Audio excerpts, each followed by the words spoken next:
안녕하세요. 저는 영국에 8년째 거주하고 있는 힌다라고 합니다.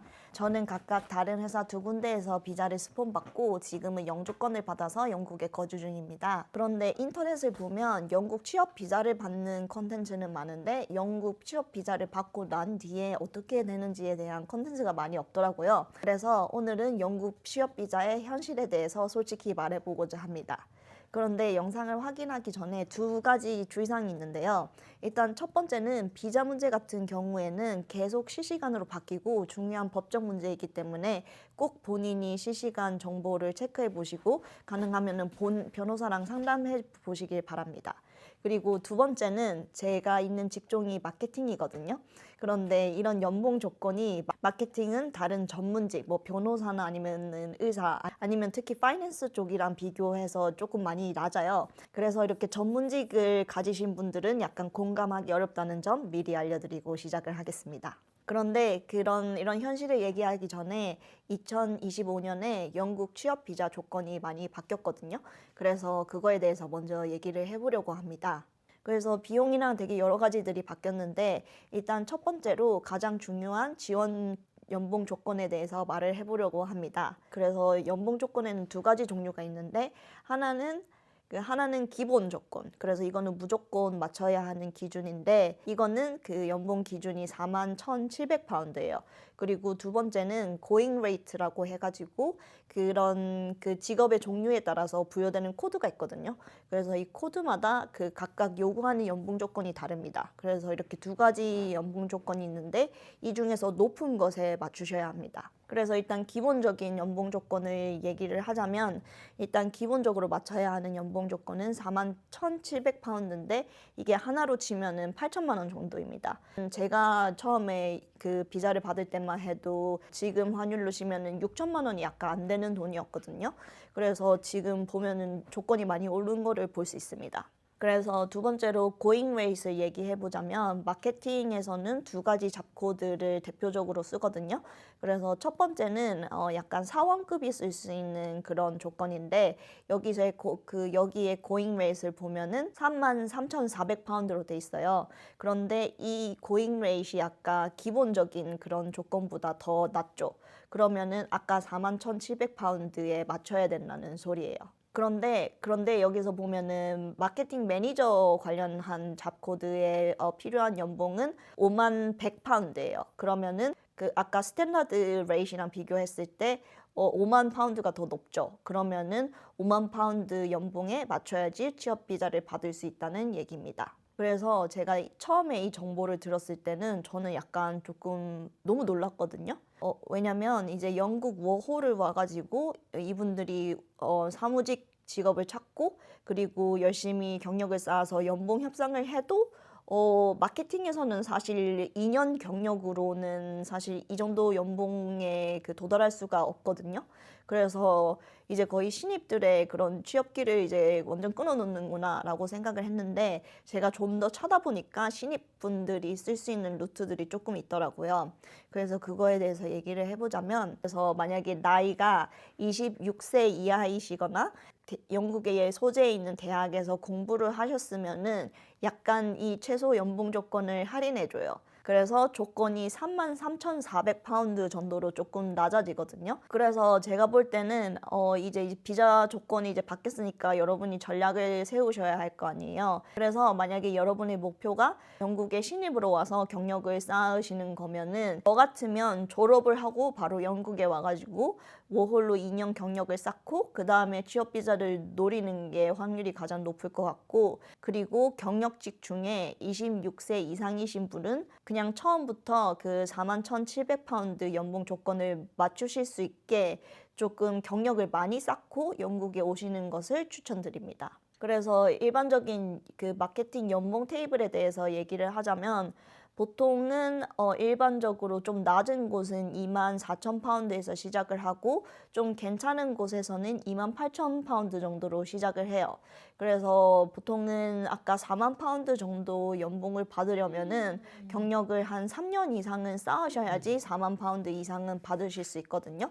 그래서 이거를 참고하시고 잘 고려하셔서 오시는 게 좋을 것 같아요. 그리고 또 이번에 비자 입법에서 많이 바뀐 게 영주권 최소 지원 기간이거든요. 이게 원래는 묻지도 따지지도 않고 5년을 거주하면은 영주권이 나왔었거든요. 그런데 이 기간을 10년으로 늘렸어요. 그래서 이렇게 영어 실력이나 연봉 그리고 봉사활동 이런 여러 가지로 인해서 포인트 시스템을 따라가지고 영주권을 받을 수 있는 기간이 달라진다고 합니다. 이게 사실은 바뀐 비자법으로 취업 비자를 받으시는 분들은 영주권을 5년 안에 받기가 그렇게 어렵지는 않으실 거예요. 정책이 완전히 확실하게 결정된 건 아닌데 연봉이 그 5만 파운드 넘으면 한 1억 정도 안 되는 돈이거든요. 그러면은 영주권이 5년 안에 나온다고 하더라고요. 그리고 만약에 연봉이 12만 5천 파운드를 넘으면은 영주권이 3년 안에도 나올 수 있다고 하더라고요.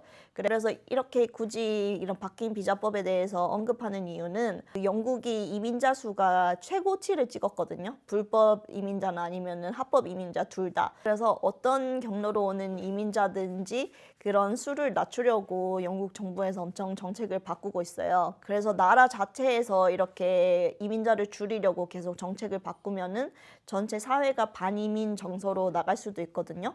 그래서 그런 것들은 조금 감안하고 오시면은 좋을 것 같습니다. 그리고 취업 비자를 왜 기업에서 좀 해주기를 꺼려 하는지 좀 비용 구조를 보면은 알 수 있는데요. 대기업 같은 경우에는 그 한 사람의 비자를 해주는 스폰서 비용이 더 비싸요. 그래서 지금 2025년 기준으로 8,359파운드를 기업이 제공해야 합니다. 이게 하나로 하면은 1,600만 원 정도거든요. 한 사람을 비자 스폰서 하기 위해서 기업이 1,600만 원을 더 써야 하는 거예요. 그리고 중소기업 같은 경우에는 5,839파운드, 1,100만 원 정도 듭니다. 그런데 이런 비자 발급 같은 경우를 보통 인사팀에서 처리하지 않고 그런 솔리시터, 그 변호사를 따로 고용을 해가지고 이런 프로세스들을 진행하거든요. 그러면은 여기에다가 600만 원씩 더 붙는다고 생각을 하면 됩니다. 그래서 대기업 같은 경우에는 한 사람을 비자 스폰 해주는데 보통 2,200만 원이 더 들어가는 거예요. 그래서 솔직히 말하면은 비자 스폰을 받기가 정말 쉽지 않고 그리고 많은 회사들이 꺼려 합니다. 왜냐하면 똑같은 영국인이랑 외국인이 있을 때 영국인을 채용하면은 안 들어도 될 돈을 2,200만 원을 더 들여가지고 이 사람을 채용한 거잖아요. 그래서 여러분들이 저한테 취업 비자를 어떻게 2번이나 스폰서를 받았어요? 라고 물어보시는데 일단은 저는 대체 불가능한 인력이 되도록 되게 노력을 했거든요. 그래서 제가 영국에 와서 한 일은 제가 원래 콘텐츠 마케팅이랑 브랜드 마케팅 일을 한국에서는 했었거든요. 근데 이거로는 취업도 어렵고 왜냐면은 브랜드 마케팅이랑 콘텐츠 마케팅은 언어적 감각이 중요한데 저는 한국에서 나고 자라서 아직도 영어가 완벽하지 않거든요. 그래서 여기서는 승산이 많이 없을 거라 판단을 했고 그리고 또 이런 2천만 원을 더 들여서 저를 스폰서 해주려면은 저는 이것보다 더 높은 가치를 회사에 보여줘야 된다고 생각을 했거든요. 그래서 마케팅 분야 중에서 가장 내 퍼포먼스를 정량적으로 보여줄 수 있는 분야가 뭘까라고 생각했을 때 제가 생각했을 때는 그게 퍼포먼스 마케팅이었거든요. 그래서 커리어를 퍼포먼스 마케팅으로 바꾸고 나서 저는 거의 7년 동안 제가 다룬 예산이 항상 몇백억대였고 항상 저희 팀에서 몇천억대 예산을 책임졌거든요. 그래서 회사 입장에서는 제가 몇천억대 예산을 책임지는 사람이니까 비자를 스폰서 해줄 명목이 생기는 거죠. 그래서 제가 이렇게 긍정적인 분위기로 이 영상을 마무리하면 좋겠지만 취업 비자가 사실 받고 나서 무적이 아니에요. 저는 사실 취업 비자를 받고 난 뒤가 영국에서 제가 가장 힘든 시간이었거든요. 저는 솔직히 그냥 비자를 받고 나면은 무지갯빛 도로가 쫙 깔려 있고 저는 그냥 열심히 일하면서 커리어만 쌓으면 되는 줄 알았어요. 그런데 이 취업 비자가 안정성이 엄청나게 낮아요. 왜냐면은 이 취업 비자를 갖고 있다가 해고가 되면 2개월 안에 나라를 떠야 되거든요. 그래서 이게 당연하게 들리겠지만 만약에 여러분이 그 모국에서 모든 것을 버리고 이렇게 짐을 싸가지고 해외에 왔는데 회사에서 해고당하는 것도 서러운데 만약에 짐을 싸가지고 당장 2개월 안에 다 떠나야 된다고 생각해 보세요. 근데 이런 불안감을 항상 지니고 살아야 되는 거예요. 그리고 실제로 저도 해고 위기가 있긴 했거든요. 저희 회사가 그 모든 광고 운영 인력을 그런 팀 내에 두고 그 광고를 운영하고 있었는데 회사에서 이 인력의 반을 자르고 그 대행사를 쓰기로 이제 결정을 내린 거예요. 그래서 제 새 매니저의 첫 미션은 이 팀원 중에서 반을 누구를 자를까 선택하는 게 그 사람의 첫 번째 미션이었거든요. 그래서 저희도 우리는 이제 인하우스 팀이 아니라 에이전시로 갈 거다라는 그런 소식을 듣자마자 당연히 알았죠. 우리 중에 반이나 아니면은 그 최대 80%는 가야겠구나. 집에 가야겠구나 이렇게 생각을 했죠. 그래서 저는 그때가 취업 비자를 받은 지 거의 1년도 안 된 시점이었거든요. 그래서 그렇게 치열하게 면접을 보고 입사를 해서 이제 조금 편안하게 사나 싶었는데 바로 그런 해고 위기라는 그런 큰 게 온 거예요. 그래서 취업 비자를 받으면은 항상 이런 불안함을 가지고 있어야 된다는 거를 여러분 또 기억하시고 있으면은 좋을 것 같아요.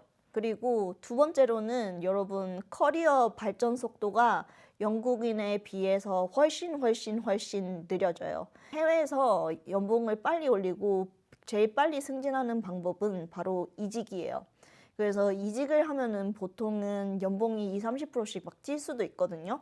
그래서 3년마다 이직을 해가지고 승진도 하고 그리고 연봉도 올리는 게 약간 기본값인데 그래서 일반적인 영국의 2~3년 그런 이직 사이클에 맞추려면은 그 한 번 받기도 어려웠던 비자를 최소 2~3번은 받아야지 그 사이클에 맞춰서 나랑 비슷한 연차의 연봉을 맞출 수 있다는 거예요. 근데 이게 말로 들으면은 얼마나 힘든지 모르겠는데 아까 제가 2,200만 원 말씀드렸죠. 그래서 이 2,200만 원을 주고 그 비자를 스폰서 해줄 수 있는 회사가 정말 많지 않단 말이에요. 그래서 자연스럽게 한 회사에서 5년 동안 머물고 영주권을 받으시는 분들이 많습니다. 그런데 여러분 회사가 이익 집단이잖아요. 회사들도 여러분들이 비자 때문에 회사에 발이 묶여 있다는 사실을 알아요. 그래서 제 주변에 어떤 분은 회사에서 대놓고 너는 5년 동안 승진, 연봉 상승 없다라고 이렇게 회사에서 못 박은 그런 회사도 있었고요. 그래서 여러분들이 그 영국에 너무나 살고 싶어 하는 거를 아니까 회사 측에서 이런 거를 악용할 수 있다는 것도 잘 알고 계셔야 해요. 그리고 마지막으로 말씀드리고 싶은 거는 모든 회사들이 만약에 해고를 당하면은 60일 안에 나가야 하는 조건이 있는 건 아니에요. 예를 들어 독일 같은 경우는 그 직장에서 일정 이상 기간 근무하면은 그 비자가 내 앞으로 나오거든요. 그 회사가 나를 스폰해 주는 게 아니라.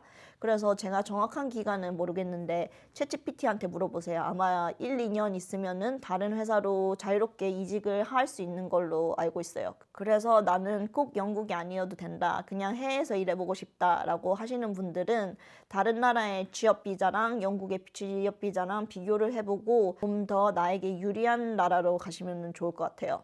그리고 제가 마지막으로 드리고 싶은 팁은 취업 비자를 가장 최악의 수로 생각하시는 거라는 거예요. 본인의 파트너랑 확신이 있으시면은 가족 비자를 받는 것도 좋고 그리고 글로벌 탤런트 비자 그리고 하이 포텐셜 비자라고 여러 가지 비자 종류가 있거든요. 이거는 개개인 앞으로 나오는 거라 가지고 취업 비자처럼 그렇게 많이 제약이 없어요. 하이 포텐셜 인디비주얼 비자 같은 경우에는 영국이 정한 세계 100위 안에 드는 대학에서 학위를 받았을 때 받을 수 있는 2년짜리 비자고요. 그리고 글로벌 탤런트 비자 같은 경우에는 내가 회사 밖에서 멘토링을 했거나 아니면은 학문적으로 뛰어난 성취를 했거나 유명 미디어랑 인터뷰를 했거나 이렇게 일 외적으로 내가 훌륭한 일을 했다는 그런 증명이 있으면은 받을 수 있는 비자예요. 이게 한국에서 하신 업적들도 충분히 지원이 가능하거든요.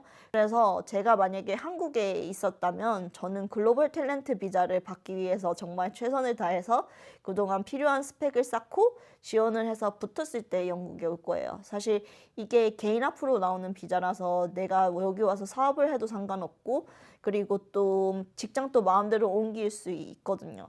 그래서 이거는 한번 찾아보시고 가능하시면 지원해 보시는 거를 정말 추천드립니다. 제가 영상 마지막 부분을 날려먹었는데 마지막으로 영국에 오시기 전에 영국이 내가 진짜 평생 살고 싶은 나라인지 잘 고민해 보시고 오시면 좋을 것 같아요. 그럼 여기까지 봐주셔서 감사합니다.